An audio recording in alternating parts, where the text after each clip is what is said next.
हरियाणा संयुक्त किसान मोर्चा की तरफ से आज जो कसार की घटना हुई है उसके लिए सभी संगठनों के यहाँ पर पदाधिकारी पहुँचे हैं और उस घटना के ऊपर जैसे बार बार सरकार की तरफ से सवाल उठाए जा रहे हैं किसान आंदोलन पर, उसको लेकर आज हम अपना एक रुख स्पष्ट करते हैं और एक मांग रखेंगे कि इस घटना को, जैसे किसान आंदोलन के जो भी ये घटना हुई है उसका इससे कोई सीधा वास्ता नहीं है। वो उनका जो घटना का समय और वहाँ की पेट्रोल पंप की जैसे निष्पक्ष रूप से सभी जांच करके उसके ऊपर आगामी सरकार और अपना प्रशासन कार्य करे। सभी की पहले यहाँ बैठे हमारे प्रतिनिधि साथियों के एक बार परिचय कराते हैं। मैं जगबीर घसोला, भारतीय किसान यूनियन लोक शक्ति प्रदेश अध्यक्ष।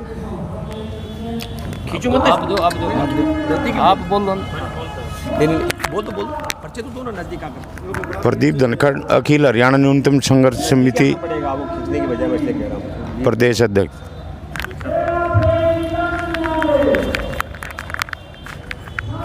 सभी को सादर नमस्ते, राम राम, सत श्री अकाल।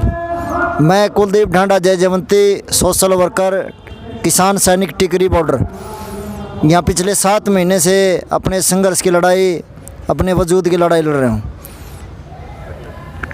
जी नमस्कार, मैं हूँ भूपेंद्र रावत, भारतीय किसान मजदूर संयुक्त यूनियन का राष्ट्रीय प्रवक्ता। मैं महावीर सिंह, गांव नीलवाल। धन्यवाद आपका। मैं संदीप शास्त्री, भारतीय किसान मजदूर संयुक्त यूनियन राष्ट्रीय युवा महासचिव। साथियों, अभी वरिष्ठतम साथी आपके सामने आगामी प्रोग्राम के ऊपर चर्चा करेंगे। मैं संचालन इस प्रेस कॉन्फ्रेंस का सौंपता हूं भूपेंद्र सिंह रावत जी को, वो जैसे होगा आपके सामने रखेंगे।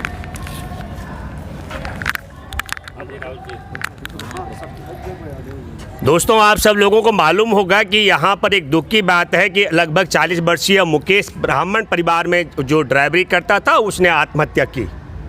और मैं ये आत्महत्या बहुत गंभीरता के साथ कह रहा हूँ क्योंकि मुकेश का शुरुआती जो बयान था उसमें मुकेश ने कहा कि भाई मैं अपना पारिवारिक रंजिश के कारण मैंने ये सब किया। लेकिन दुख और अफसोस की बात है कि यहाँ से सैकड़ों किलोमीटर की दूरी पर बैठे हुए जैसे मुकेश का जान जाती है, माने दुख है। आत्महत्या की स्थितियां भी देश के अंदर उत्पन्न हो रही है। अकेले मुकेश नहीं, बहुत लोगों ने आत्महत्या की। हालात ऐसे बन गए हैं लॉकडाउन के बाद, खास करके कोरोना की पहली लहर से लेकर अब तक हम सब लोग जानते हैं, राष्ट्रीय और अंतर्राष्ट्रीय स्तर पर बड़ी रिपोर्टें हैं कि 23 करोड़ लोगों की आजीविका का कमाई का जो जरिया हुआ आधा से भी नीचे चला गया है। ऐसी स्थिति में मुकेश भी ड्राइवरी करता था, मुकेश का पारिवारिक टेंशन था, जो मुकेश का बयान था। मैं एक बार डंके की चोट पर कहता हूं कि मनोहर लाल खट्टर यहां से दूर थे, पंचकूला में थे उस समय। मनोहर लाल खट्टर ने कैसे दावा किया कि मुकेश की हत्या कर दी गई है, ये अपने आप में एक बहुत बड़ा विचित्र सवाल खड़ा हुआ है। लेकिन मैं दूसरी बात कहना चाहता हूं बहुत गंभीरता के साथ में। हमारे किसानों के पास पानी की बोतल मिल सकती है, शीतल पेय की बोतल मिल सकती है। हमारे किसानों के पास, आपको बताना चाहता हूं, किसी जूस की बोतल मिल सकती है, छाछ की जो जिसको लस्सी बोलते हैं वो शीत की बोतल मिल सकती है। पेट्रोल का बोतल किसान के पास होने का क्या मतलब है? और जो कोई किसान शौकिया तौर पर दारू पीने के भी हैबिचुअल है, दारू पीना भी कोई पाप नहीं है। हमारे देश के अंदर सरकारों ने बाकायदा दुकानें खोल रखी है और दुकान खोल करके सरकार धंधा करती है दारू बेचने का। तो यदि कोई किसान शौकिया पीता भी है तो किसान के पास दारू मिल सकती है, किसान का पानी हो सकता है, छाछ हो सकती है, कोई फ्रूट का जूस की बोतल हो सकती है। हमारे किसान के पास पेट्रोल की बोतल का क्या औचित्य है, ये जांच का विषय है। मैं दूसरा बात कहना चाहता हूं, जैसे मैं गंभीरता के साथ कह रहा हूं, जिम्मेदारी के साथ कह रहा हूं, भूपेंद्र रावत होते हुए भारतीय किसान मजदूर संयुक्त यूनियन का राष्ट्रीय प्रवक्ता की हैसियत से, कि मुकेश पंडित ने आत्महत्या की थी। तो मैं ये मानता हूं, और देश में राज्य का मुख्यमंत्री मनोहर लाल खट्टर कहता है कि उसकी हत्या हुई थी, तो नार्को टेस्ट होना चाहिए मनोहर लाल खट्टर का, दूध का दूध और पानी का पानी हो जाएगा। लेकिन ये एक बात आपको कहना चाहता हूं, एफआईआर दर्ज नहीं हुई थी, परिवार के लोगों के बयान नहीं हुए थे, जांच अधिकारी ने कुछ रिपोर्ट तैयार नहीं की थी। लेकिन आला जो बैठा हुआ है हरियाणा का मालिक बनकर मनोहर लाल खट्टर ऐलान कर देता है कि मुकेश की हत्या कर दी गई है। और जैसे ये ऐलान करता है मुख्यमंत्री, उसके बाद कौन पुलिस का अधिकारी है, किस पुलिस अधिकारी के बाप की ताकत है जो मुख्यमंत्री की सोच, मुख्यमंत्री की नीति और निर्देश का उल्लंघन कर सके। मुख्यमंत्री ने कह दिया कि हत्या हुई है तो मामला हत्या की तरफ दर्ज कर दिया जाएगा। मैं दूसरा जिक्र करना चाहता हूं, मनोज लाल खट्टर का नार्को टेस्ट होना चाहिए। मनोज लाल खट्टर ने किस हैसियत से ऐलान कर दिया कि मुकेश की हत्या कर दी गई है? उस अधिकारी का नार्को टेस्ट होना चाहिए जिसने जांच अधिकारी इंस्पेक्टर को कहा यहां थाने में आकर के कि भैया इसको हत्या का मुकदमा बनाया जाए। तो मैं इसलिए आपके साथ ये कहना चाह रहा हूं, ये हुआ क्यों है, ये षड्यंत्र क्यों है? मैं आपको पीछे लेकर चलता हूं। जब हमारे किसानों का कोरोना काल के अंदर देश की अदालतों पर ताले लगे हुए थे, सरकारें तालों में बंद थी, हमारे देश में उद्योग और व्यापार पर, रेल पर, जहाज पर, गाड़ियों पर, बसों पर, दुकानों पर, होटलों पर, ढाबों पर ताले लगे हुए थे, तब इस देश को जिंदा रखने वाला किसान और किसानों के लिए उस समय 3 काले कानून कोरोना काल में लाए गए। हमारे देश के किसानों को कॉन्ट्रैक्ट फार्मिंग के तहत बंधुआ मजदूर बनाने के लिए, देश की मंडी व्यवस्था को छीनने के लिए और हमारे देश में जमाखोरी करके किसान से औने पौने दाम में खरीद करके और देश के उपभोक्ताओं को लूटने का 3 काले कानून लेकर आए और तब हमारे किसान सड़क पर उतरे। तब सड़क पर किसान उतरे तो सबसे पहले मनोज लाल की खट्टर की सरकार ने रास्तों में बड़े बड़े गाटर बिछवाए, कटले तार बिछवाए, लोहे की तारें बिछवाई, गड्ढे करवाए, फिर भी किसानों को नहीं रोक पाई। पानी की तोप से हमला करवाया और हमारे किसानों पर आंसू गोलों के बस से करवाए, तब भी किसानों को नहीं रोक पाई। फिर कहा गया ये किसान खालिस्तानी है, आतंकवादी है, चीन से मिले हुए हैं। और जब ये भी पूरी दुनिया में पोल खोल हो गई, नंगा हो गया मोदी सरकार भी, आप देख रहे थे एक तरफ 35,000 करोड़ रुपए का बजट रखा गया था पूरे देशवासियों को कोरोना का टीका लगाने के लिए। आप सब पढ़े लिखे नागरिक हैं, 35,000 करोड़ रुपए का हमने हिसाब लगाया। मोदी सरकार को एक व्यक्ति का टीका, एक टीका 150 रुपए में मिल रहा है और हमने हिसाब लगाया 100 रुपए दलाली अगर मोदी खा ले एक टीके में तो 250 रुपए के हिसाब से पूरा जो मामला है वो बैठता है। 140 लोगों को टीका आता है। और वो बात मैं इसलिए कहना चाह रहा हूं कि इस पूरी भूमिका को आपको समझना चाहिए कि किस तरीके से धोखा दिया जाता कोरोना के टीके के नाम पर और किस तरीके से किसानों को बदनाम करने के नाम पर। उसी प्रकार मैं कहना चाहता हूं जाट आरक्षण आंदोलन में भी जिन टीवी और अखबारों ने संघ परिवार के इशारे पर जाटों को बलात्कारी बताया था, वही टीवी और अखबार के चैनल आज मुकेश की आत्महत्या को हत्या बता रहे हैं संघ परिवार के इशारे पर। यह बात मैं गंभीरता से कह सकता हूं। अब आप कहेंगे कि मैंने मुकेश की हत्या को वहां क्यों जोड़ा? मैंने इसलिए कहा आपसे कि यह बात भी आपको सोचनी चाहिए। जिस समय हमारी सरकार 35,000 करोड़ के टीका लगाने में हेराफेरी कर रही थी, उस समय हमारे देश के सिख समाज के लोग ऑक्सीजन का फ्री लंगर चला रहे थे, सीटी स्कैन का फ्री लंगर चला रहे थे, कोरोना का जो मरीज थे उनका फ्री उपचार चला रहे थे। हर आरोप लगाया जा रहा था। अब एक बड़ी षड्यंत्र के तहत मैं कहना चाहता हूं, जब ये दाग नहीं लगा पाए कि ये सिखों का आंदोलन है, अब इसमें कहा जा रहा है कि सिखों के साथ सिर्फ जाट हैं। मेरे साथ तमाम साथी बैठे हुए हैं, मैं आपको दावे के साथ मैं कह सकता हूं ये हिंदू मुसलमान सिख ईसाई की लड़ाई नहीं है, ये हमारे देश में अन्न उगाने और अन्न खाने वालों की लड़ाई है। और संघ परिवार अन्न उगाने और अन्न खाने वालों को, दोनों को, किसानों को औने पौने दाम में लूट करके और देश के उपभोक्ताओं को लूटने के लिए बड़ी कंपनियों के तिजोरी में देश की रोटी को कैद कराने का षड्यंत्र कर रहा है और इसके खिलाफ किसान एकजुट होकर लड़ रहा है। इसलिए जानबूझ करके मुकेश की आत्महत्या को हत्या बता करके हमारे किसान आंदोलन को बदनाम करने का षड्यंत्र किया जा रहा है। मैं फिर कहना चाहता हूं कि मनोज लाल खट्टर, क्या मंशा है सरकार की बड़ी साफ मंशा यह है कि किसी भी तरीके से जो हमारे देश के अंदर 3 काले कानून को वापस कराने और न्यूनतम समर्थन मूल्य की गारंटी का कानून बनाने की मांग को लेकर के मैं इसलिए कहना चाहता हूं, नरेंद्र मोदी बोले थे संसद के अंदर कि हमारे देश में एमएसपी थी, एमएसपी है और एमएसपी रहेगी।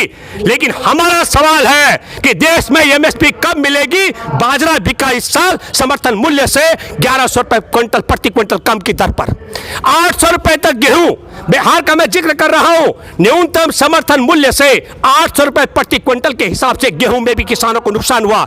हम कह रहे हैं मोदी जी एमएसपी थी, एमएसपी है, एमएसपी रहेगी, इसको मिले मिलने की गारंटी कब मिलेगी? ये कानून हमको चाहिए। और ये षड्यंत्र के तहत हमारे देश को जहां पहुंचा दिया है, ये षड्यंत्र इसलिए भी है कि पूरा देश में बेनकाब हो गया। नरेंद्र मोदी की सरकार 30 जनवरी को 2020 का मैं जिक्र कर रहा हूं, जिस दिन कोरोना का एक ही मामला था और विश्व स्वास्थ्य संगठन ने वैश्विक आपातकाल घोषित कर दिया था। मोदी सरकार नाकाम रही तब रोकने के लिए। पहले लॉकडाउन में 60 लाख करोड़ का नुकसान देश को भुगतना पड़ा और दूसरे लॉकडाउन में भी आपने देखा हमारे देश की दशा क्या हो गई है। देश 8.5 लाख करोड़ का नुकसान सिर्फ इसी अप्रैल मई और जून के महीने में भुगतने जा रहा है। लाखों लोगों की हमारे देश के अंदर जान चली गई। चील कौर कुत्ते हिंदुओं की लाशों को नदियों से और नदियों के किनारे खा रहे थे। इन सारी और चीन ने हमारे बॉर्डर पर डोकलाम से लेकर के लद्दाख तक कब्जा कर लिया तो देश का भूगोल बिगड़ गया, देश की अर्थव्यवस्था बिगड़ गई, देश के किसान सड़कों पर लड़ रहे, बेरोजगारी है। इन सब मुद्दों से ध्यान भटकाने के लिए षड्यंत्र के तहत ये ब्राह्मण वर्सेस किसानों की लड़ाई लड़ा करके हमारे देश में उत्तर प्रदेश में चुनाव की भूमिका तय करने का षड्यंत्र है सरकार का। सारे मुद्दों से पर्दा डाल करके ये षड्यंत्र हमको मंजूर नहीं है। उत्तर प्रदेश से कैसे लिंक कर रहे हैं? मैं इसलिए कह रहा हूं, उत्तर प्रदेश के अंदर अभी आपको मालूम होगा कि जितिन प्रसाद को इसलिए लिया गया कि कहा गया कि ब्राह्मण रुष्ट है, क्योंकि उत्तर प्रदेश में एनकाउंटर में जो हत्याएं हुई उनमें ब्राह्मणों का नंबर भी बहुत ऊपर है। मैं आपको कहना चाहता हूं। और अभी एक विंध्याचल में एक पंडित जो वहां बड़े पुरोहित हैं, उनको कुत्तों की तरह पुलिस पीट रही थी। एक तरफ ये ब्राह्मण जो आत्महत्या कर दिया, दुख की बात है।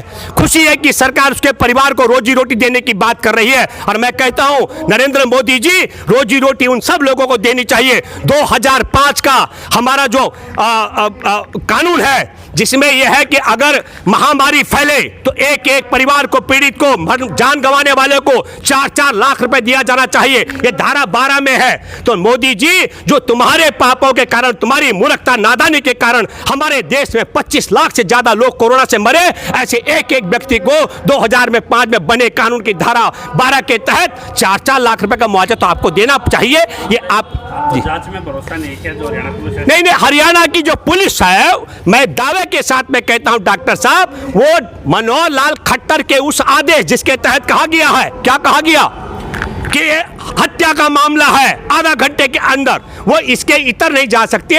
इसके लिए ईमानदारी की बात यह है कि नार्को टेस्ट होना चाहे मनोहर लाल खट्टर का, जो जांच अधिकारी है उसका। और मैं ये कहना चाहता हूं, और जिसने शुरुआत में ये कहा है कि ये हत्या का मामला जिसके मुंह से शब्द निकला, उनका नार्को टेस्ट होना चाहिए। और जिन किसानों को पकड़ा गया है हत्या के मामले में, उन सब का मिलाकर के एक साथ नार्को टेस्ट होना चाहिए। मैं दावे के साथ में कहता हूं दूध का दूध और पानी का पानी हो जाएगा। मुकेश ने आत्महत्या की थी, ये मुकेश पहले कबूल कर चुका है। मैं फिर कहना चाहता हूं, किसान के पास आपको पानी की बोतल, जूस की बोतल, छाछ की बोतल मिल सकती है। हमारा किसान पेट्रोल की बोतल लेकर, या किसी के पास शराब हो सकती है, लेकिन उसके पास पेट्रोल का कोई काम हमारे किसानों का नहीं है। तो वही समय था वहाँ। बिल्कुल, अरे पेट्रोल पंप वहां था, पेट्रोल पंप पे वो जो घर से गया, उनकी पत्नी का बयान है। एक बात बताए, जो घर से बाहर जाता है वो अपना मोबाइल घर में रख के जाता है क्या? वो मोबाइल घर में रख करके वहां से निकलता है। वो तय कर चुका था कि मैंने आत्महत्या करनी है। उसके पास साधन नहीं था, साधन वही था पेट्रोल पंप। पेट्रोल पंप से पेट्रोल लिया, आत्महत्या कर दी। और एक बात उसकी, मुकेश की आत्मा की शांति के लिए मैं प्रार्थना करता हूं, अपील करता हूं सब लोगों से और सरकार से भी कि उसके परिवार का ध्यान रखे। लेकिन एक बात कहना चाहता हूं, मुकेश ने मरने से पहले सबसे पहला बयान आत्मदाह करने के बाद मुकेश का था कि मेरा पारिवारिक रंजिश है और पारिवारिक रंजिश के कारण परेशान होकर के मैंने आत्महत्या की है। यह बात तो पहले कर चुका है। पहले सूचना तो उसके गांव में जो पेट्रोल पंप पे काम कर रहा था जी, उसी बंदे ने दी है। क्या उसकी जो CDR है, कॉल डिटेल रिकॉर्ड है, क्या वो सरकार उसको जांच में? बिल्कुल बिल्कुल लेना चाहिए। देखिए, सरकार की नीयत यदि साफ हो तो वो आत्महत्या के मामले को हत्या में कन्वर्ट नहीं कराती। मैं फिर कहना चाहता हूं कि अपनी तमाम असफलताओं पर पर्दा डालने के लिए और योजनाबद्ध तरीके से षड्यंत्र के तहत इस पूरे किसान आंदोलन को, अब हरियाणा खड़ा हो गया है तो हरियाणा में भी एक टैग लगाने का षड्यंत्र है। किसानों का नहीं, जाटों का आंदोलन है। ये षड्यंत्र में मनोहर लाल खट्टर कर रहे हैं, मैं आपको बता रहा हूँ। इसलिए जो जांच की आप बात करो, जांच नहीं करेंगे। जी सर, ये बताएं कि जैसे एक दिन पहले मरने से उसका बयान आता है कि मैं अपनी पत्नी से परेशान हूँ, जी, और वही अस्पताल में उसका कुछ और बयान आता है, इसके पीछे क्या लगता है? नहीं, देखिए, पहले दो बातें हैं, आप सब समझ लीजिएगा। जब मुकेश ने आत्महत्या की तो पहले वो बिल्कुल साफ गोई के साथ बोला। जब वो हॉस्पिटलाइज कर दिया गया, वो हॉस्पिटल में उसको किस तरीके से पुलिस ने, उसके परिजनों ने और हरियाणा की सरकार ने मोटिवेट करके वो बयान दिलाया, वो जांच का विषय है। लेकिन मैं फिर कह रहा हूं दावे के साथ में, जो पहला बयान था मुकेश का, वो बिल्कुल माने बिना किसी के दबाव में था। वो साफ गोई के साथ मुकेश ने कहा कि हमारा पारिवारिक रंजिश था। और फिर मैं कहना चाहता हूं, दो बातें बड़ी सोचने की हैं। एक, वो मोबाइल घर पे रखकर क्यों आया? अगर घर से बाहर कोई शख्स निकलता है तो मोबाइल लेकर के ही निकलेगा। वो पर्स घर में रख के आया, क्यों नहीं साथ लेकर आया? क्योंकि वो तय कर लिया था मैं जाऊंगा, पेट्रोल खरीदूंगा और आत्मदाह करूंगा तो मेरे बाकी जो सामान है वो नष्ट ना हो जाए, मेरा पर्स नष्ट ना हो, मेरा मोबाइल ना जल जाए, ये लालच भी उसके मन में था। मुकेश ने आत्मदाह किया और आत्मदाह करने के बाद जब पूछा गया तो मुकेश ने कहा भी है, ये बात साफ साफ कही है। मैं फिर कहना चाहता हूं कि मनोहर लाल खट्टर जैसे इतने बड़े मतलब ओहदे पर बैठने के बाद भी ऐसा दुष्प्रचार करने वाला व्यक्ति मनोहर लाल खट्टर को सोचना चाहे। अब वो आरएसएस के प्रचारक नहीं है, एक राज्य के मुख्यमंत्री है और राज्य के मुख्यमंत्री को अफवाह नहीं फैलानी चाहिए आरएसएस के कार्यकर्ता की तरह। ये अपील भी मैं कर रहा हूं। तक के सांसद भी मांग कर चुके हैं, भूतपूर्व एमएलए भी मांग कर चुके हैं कि सत्या पे कार्रवाई होनी चाहिए। और जो किसान, तो हम भी तो मांग कर, देखिए फिर मैं कहना चाह रहा हूं, भारतीय जनता पार्टी आरएसएस के, देखिए इसको समझना चाहिए कि आरएसएस के पेरोल पर काम करने वाले जो लोग हैं वो सब लोग वही भाषा बोलेंगे जो मनोहर लाल खट्टर बोलेगा। मनोहर लाल खट्टर वही भाषा बोलेगा जो उनका आका मोहन भागवत बुलवाएगा। देखिए भारत के जनता में अलग अलग पार्टियां हैं। एक परिवार है आरएसएस का परिवार, संघ परिवार। अब संघ परिवार की भाजपा जैसी 57 शाखाएं हैं और 57 शाखाओं का जो मालिक है अकेला मोहन भागवत है, संघ प्रमुख। तो उसके इशारे पर कहा गया कि किसी भी तरीके से तुमको ऐसी बात उठानी चाहिए जो कम से कम ब्राह्मण जिससे प्रभावित होकर के हमारे नज़दीक आते हों। लेकिन मैं फिर कहना चाहता हूं, एक पढ़ा लिखा व्यक्ति अपने साथ 100 अनपढ़ लोगों को लेकर चल सकता है। ब्राह्मण समुदाय के लोग भली भांति इस पूरे मामले को जान रहे, समझ रहे, मान रहे और हमारे साथ जो लाखों किसानों में हजारों की संख्या में ब्राह्मण किसान भी जुटे हुए हैं। ये मैं बड़ी गंभीरता के साथ कह रहा हूँ। कोई भी अपनी सत्ता का खेल को बिगाड़ेगा,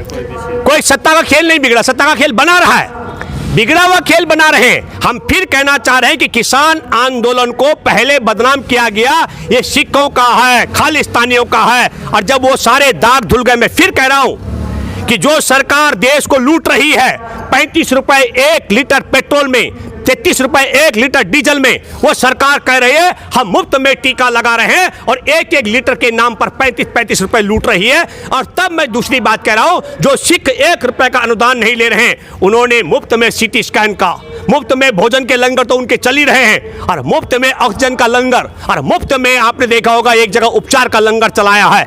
मैं ये कहना चाह रहा हूं, ये बहुत बड़ी बात है हमारे लिए कि हमारे इस किसान आंदोलन में ऐसे सिख समुदाय के लोग भी बढ़ चढ़ करके भागीदारी निभा रहे हैं। और फिर मैं कहना चाहता हूं, ये किसान आंदोलन न तो जाटों का है, न सिखों का है, न हिंदू न मुसलमानों का है, ये हमारे देश में अन्न उगाने वाले और अन्न खाने वाले दोनों का आंदोलन है। पूरे देश के सभी जाति धर्म मजहब के किसानों का आंदोलन है। तो ये क्या आंदोलन में बिखराव लाने के लिए एक जातीय नहीं, ये एक तरीके से बदनाम करने का षड्यंत्र है। जो मैं पहले जिस तरीके से पहले ये इसको खालिस्तानी और सिखों का आंदोलन बताया जा रहा था, अब षड्यंत्र किया जा रहा है कि जाटों का आंदोलन है, ताकि जाटों की बात करेंगे तो गैर जाट गोलबंद हो जाएंगे। एक षड्यंत्र किया जा रहा है।